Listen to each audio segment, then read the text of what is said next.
Welcome to Kenton's videos. Enjoy the video. You start by confirming two essentials: Bluetooth on and iPhone unlocked.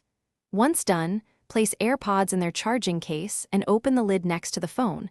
Proximity triggers the system. Make sure iPhone is signed into iCloud and running a current iOS so automatic setup and device syncing work.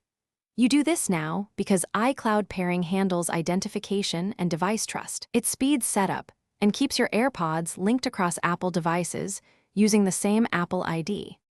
When the pop-up animation appears, tap Connect. This hands control to iOS for authentication and fast pairing.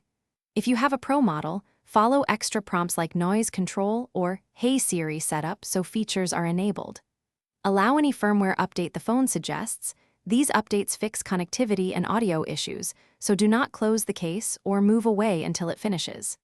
Make sure Bluetooth and Wi-Fi remain active. iOS uses both to transfer settings and complete the process securely.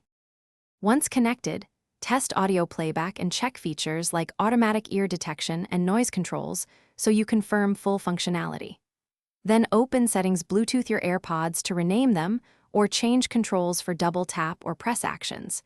You can also toggle automatic switching between devices. If pairing fails, reset the AirPods by holding the case button about 15 seconds until the light flashes amber then white. Then repeat the connection steps. This clears pairing records and often fixes stubborn. Thanks for watching. Consider subscribing if we helped you.